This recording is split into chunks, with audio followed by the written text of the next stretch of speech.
Em 1954, o príncipe Ranier III de Mônaco inaugurou a Télé Monte Carlo, a emissora privada mais antiga da Europa. Anos depois, Ranier III decidiu criar uma versão italiana da sua emissora, com o propósito de atender às necessidades da comunidade italiana presente em Mônaco.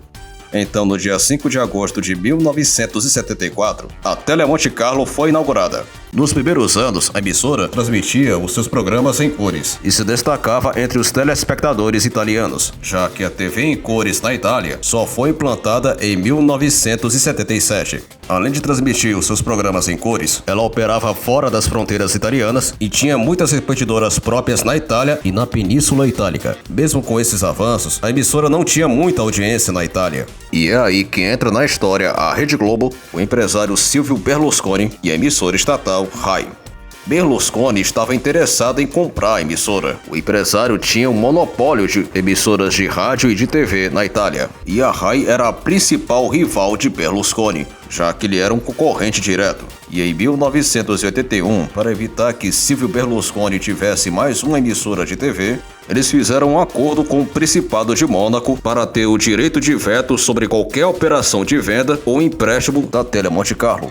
E em 1985, a Télé Monte Carlo foi colocada à venda, e vários grupos e empresários queriam comprar a emissora, entre eles o empresário Roberto Marinho, o dono da TV Globo. Para quem não sabe, a Globo vendia e ainda vende algumas de suas novelas pelo mundo. E quem exibia suas novelas na Itália era a Rete 4, e as novelas faziam muito sucesso. E a Rete 4 chegou a ficar na liderança de audiência com o sucesso das novelas brasileiras. Mas a emissora decidiu romper a parceria com a Rede Globo. E como as novelas faziam muito sucesso na Itália, a Globo esperou uma oportunidade de compra de uma emissora de TV no país. E como eu disse antes, a Globo era um dos compradores interessados na Télé Monte Carlo. Com medo de que a emissora poderia ir para as mãos de Silvio Berlusconi, a RAI iniciou as negociações de venda com a Globo. E depois de muita burocracia, a Globo comprou 90% das ações da Télé Monte Carlo. Depois da compra, a Globo planejava o que fazer com a emissora. Eles elaboraram um projeto que seria desenvolvido com a maior calma possível. Primeiro, focaram na reconstrução dos transmissores, depois adquiriram novos equipamentos e contrataram novos funcionários. A ideia era fazer uma Rede Globo italiana, com o mesmo estilo de trabalho que a emissora tinha no Brasil. E começaram a trazer para a Itália vários funcionários brasileiros para implantar os métodos que a Globo usava no Brasil. E as mudanças começaram. A Télé Monte Carlo expandia o seu sinal na Itália, que podia ser captado em 3 frequências diferentes. Vários diretores e pessoas importantes da Globo no Brasil viajaram para a Itália para dar assistência para a emissora. Entre eles, o diretor-geral da Globo, José Bonifácio Sobrinho, o Boni. Em maio de 1986, a Télé Monte Carlo adotou o mesmo visual da Globo no Brasil. Vinhetas, canoplas de microfones, fontes de texto e a logomarca da Globo, mas o nome continuou sendo Télé Monte Carlo. Elas por Elas, de Cassiano Gabos Mendes, estreia hoje, 7 da noite. Agora, mais um campeão de audiência. Rede Globo. Gioca con noi, il Mundial è tutto qui. Além das novelas brasileiras dubladas, a emissora tinha programas esportivos e telejornais, como o Jornal Hoje, que era baseado no Jornal Hoje do Brasil, e o TMC News. Attenzione telespettatori, fra 7 secondi il giornale di Tele Monte Carlo.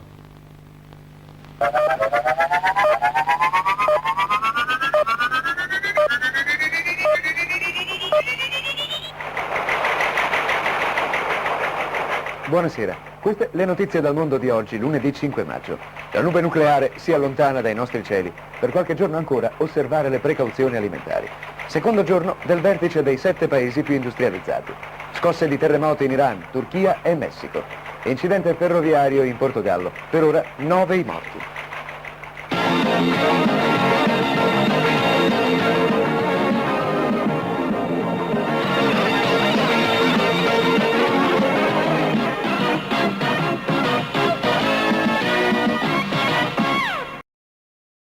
A principal atração da emissora eram as novelas brasileiras dubladas, como a novela Louco Amor, que na Itália se chamava Vita e Rubate, a novela Selva de Pedra, que na Itália se chamava Giungla di Cemento, e a novela Pão Pão, Beijo Beijo, que na Itália se chamava Mamma Vittoria. A novela recebeu esse nome por causa da personagem interpretada pela atriz Lélia Abramo.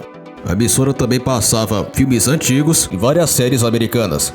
Depois que a Globo comprou a emissora, Silvio Berlusconi começou a mover vários processos contra a Tele Monte Carlo. Ele sabia do monopólio que a Globo tinha no Brasil e tinha medo de que a Globo criasse um monopólio de comunicação na Itália. E falou com seus advogados para convencer a justiça a tirar a Tele Monte Carlo do ar em alguns lugares da Itália. E a audiência da emissora era baixa. As novelas que eram a principal atração da emissora não faziam sucesso. E para tentar resolver a situação, a Globo resolveu ir atrás de um sócio para ter proteção política por causa de Berlusconi. E muitos diziam que esse sócio era a empresa de laticínios Parmalat, mas o negócio não foi para frente por motivos desconhecidos.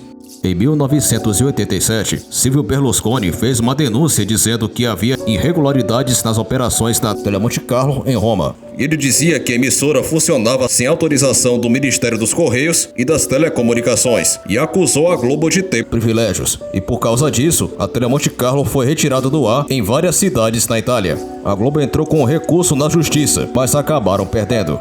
Enquanto isso, as novelas continuavam com a audiência muito baixa. A Tele Monte Carlo já tinha sofrido 117 processos e a Globo continuava atrás de um sócio. Eles precisavam de dinheiro e de influência para bater de frente com Berlusconi. E novamente procuraram a Parmalat, mas as negociações não deram certo. Mas continuaram tentando, e desta vez procuraram a Fiat. Mas as negociações foram suspensas por um tempo indeterminado. Enquanto isso, as novelas brasileiras continuavam sendo um fracasso na Itália, e decidiram reeditá-las e fazer um programa semanal com 1 hora de duração, juntando 4 capítulos em um só, um formato utilizado em algumas séries americanas.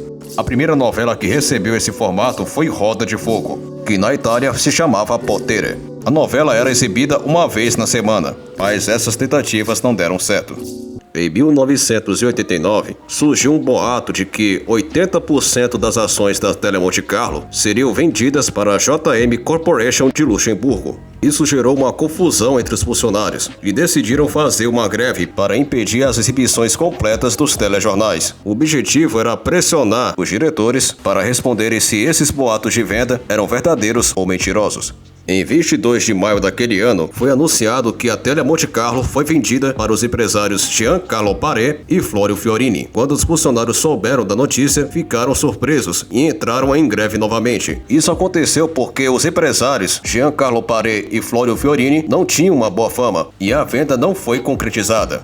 Em 1990, finalmente a Globo conseguiu um sócio. 40% das ações da Tele Monte Carlo foram vendidas para o empresário Raul Gardini, dono do grupo Ferrucci. Quando a compra foi concretizada, a administração e a condução técnica continuaram sendo administradas pela Globo. Todos acreditavam que a situação da emissora ia melhorar, o que não aconteceu. A Tele Monte Carlo acumulava 80 milhões de dólares em prejuízo. Raul Gardini propôs a Roberto Marinho para que ele entregasse totalmente a emissora nas suas mãos, e Roberto aceitou a proposta. Em janeiro de 1993, os funcionários foram informados de que a Globo saiu da sociedade e que o grupo Ferrucci de Raul Gardini iria ter o controle total da emissora, e os profissionais que foram colocados pela Globo na emissora foram demitidos. O grupo Ferrucci anunciou um projeto que previa a demissão de 190 funcionários e o tempo dos programas esportivos e dos telejornais seriam reduzidos para 45 minutos para conter os custos. Os funcionários não aceitaram. 65 jornalistas fizeram uma nova greve e vários técnicos e funcionários da emissora aderiram à greve.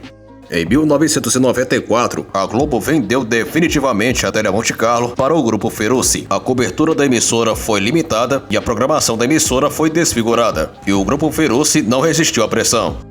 No dia 20 de julho de 1995, a Tele Monte Carlo foi vendida para o grupo Jack Gore, e nessa nova gestão foi criada uma segunda emissora, a TMC2. A ideia do grupo era combater o monopólio que a RAI e a Mediaset tinham na televisão italiana. A nova rede foi lançada no dia 1º de junho de 1996. Novos programas foram criados, como o talk show Strettamente Personale e o programa juvenil Gerazione X, mas a audiência não saiu como esperado. A expectativa era que com essas mudanças a Tele Monte Carlo conquistaria o 3º lugar de audiência, mas isso não aconteceu porque a emissora tinha uma limitada cobertura territorial e ela tinha poucas retransmissoras na Itália. Em 2000, a Tele Monte Carlo encerrou as suas operações em Mônaco. Todos os funcionários que trabalhavam em Mônaco foram demitidos. Por causa disso, os funcionários que foram demitidos fizeram um protesto que tirou a emissora do ar em Mônaco por meia hora. Até o verão daquele ano, a Tele Monte Carlo transmitia o seu sinal direto de Roma e retransmitia o seu sinal em Mônaco para cumprir o estatuto jurídico de televisão estrangeira. A partir daí, começou a descaracterização do nome Tele Monte Carlo e a emissora passou a se identificar apenas pela sigla TMC. No dia 6 de agosto de 2000, a TMC e a TMC2 foram vendidas para a Telecom Itália, que hoje é o Grupo TIM. Os novos proprietários decidiram relançar a rede, mudando o nome da emissora e criando uma nova programação voltada para o público jovem. E no dia 3 de maio de 2001, foi anunciado o novo nome da emissora, La 7. E no dia 24 de junho daquele ano, o novo nome foi anunciado. E a partir daquele momento, a Tele Monte Carlo acabou e se tornou La 7, que está no ar até os dias de hoje.